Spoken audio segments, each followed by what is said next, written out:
tonight I wanted to sort of tell you my favorite Steinway story. There's a lot of them, but I picked this one because I think it's appropriate given what's happening in our country. It's a story about contributions that immigrants make to our country.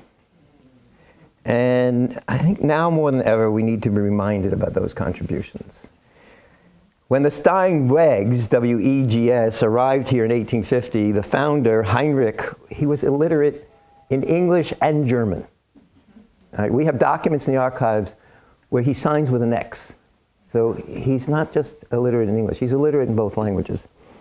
And after working here for a few years, his children are here. We have letters where they say we're going to work for others to learn the American ways. They opened Steinway & Sons. They anglicized their name from Steinweg to Steinway. And they opened a small shop on Walker Street in Chinatown. And then they decide that they're going to figure out how to produce the best piano ever made. I mean, that's something to decide. So how do they do that? Well, I've read their letters. I read their correspondence. They worked all the time. They worked night and day. They were obsessed with making the best piano. They were like the Marx Brothers. They would arrive at a party, they would arrive at a concert, and the first thing they would do is take the piano apart. They wanted to see what's inside and what's going on. They do notes. They write, I've seen these letters. They do drawings, and they write, oh, did you see what we saw? And they were basically going over every piano they saw, trying to figure out how to make the best piano they could make. The one innovation that struck me and was probably the most important was overstringing. You don't know what that is. So I'm going to explain it. They invented overstringing. So what overstringing is they realized that the bass strings are the most important strings of a piano. And to this day, the Steinway bass is the thunder. And they had to figure out a way to get the bass strings longer. So later you'll look at this. And so what they did is they created a second tier of strings. So you have the treble and the middle strings here. My fingers are the strings. And then they had the bass strings going the full length of the piano down the middle of the piano. And the middle of the piano, because the soundboard is the most flexible in the middle. And so they would have the bass strings going over the most, the part of the soundboard that would move the most, because a piano is a drum. And you know that when you hit the drum in the middle, it'll resonate more. And that's sort of what they figured out, that we had to get the bass strings running over the center of the drum. And they did that. And they were the only ones who figured out how to do that. And they decide, now keep in mind, they're here 5 years. And they decide they're going to enter this new piano, the overstrung grand piano, in a fair. A fair called the the Fair of the American Institute in 1855. You're going to love this. Where is it held? Down the street at the Crystal Palace. The Crystal Palace is now the site of the New York Public Library, right? So this is Bashir. I mean, sorry for the Yiddish, but we were destined to be here tonight. You're going to love this. So they're gonna present this piano, this new piano, and they win the gold medal at the fair on November 27th, 1855. Come on!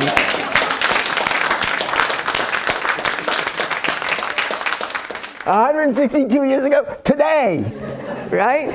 They win the gold medal, and at that moment, on November 27th, the standard for piano construction and tone was created. It was that moment. There is a moment when it was created. It's better than that. It's better than that. At that moment, I get very excited about this still to this day. At that moment, America supersedes Europe in high culture. You get it? Oh, I love A students. Up until then, up until November 27, 1855, the thought of America setting the standard for the best piano would bring about laughter by music critics. They would laugh. Culture was flowing from the land of Beethoven and Mozart and Bach. It was coming here, right, to Davy Crockett. Right? It wasn't supposed to flow the other way. But when they heard the sound of that piano, it became evident that these immigrants, these foreign-born workers in this city had set the standard for piano construction and tone for the entire world. It's amazing.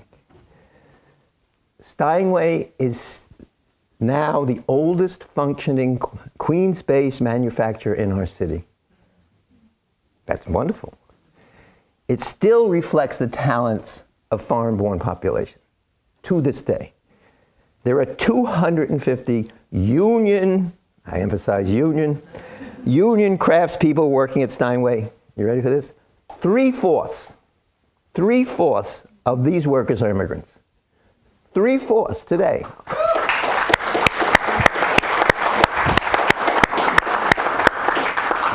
The majority of Steinway's workforce comes from Latin America, the Caribbean. There's a large group from East Europe, as well as workers from Asia and the Middle East, still making the world's best piano in Queens, in New York City today. It's wonderful. It's wonderful. And we're going to keep these people out. I'm not going there. The Steinway story and the LaGuardia Community College story are the same story. The beauty and the exquisite sound of a Steinway piano is because of the immigrant family that founded the company and the hundreds of immigrant workers who build those exquisite pianos. LaGuardia Community College educates today immigrants. 60% of our students are foreign-born. She didn't like it. All right, I'll be quiet. Many of our students are striving for a foothold in their new country. They're preparing themselves in careers in science, technology, engineering, or math. The same story as the Steinways in the 1850s. It's the same thing.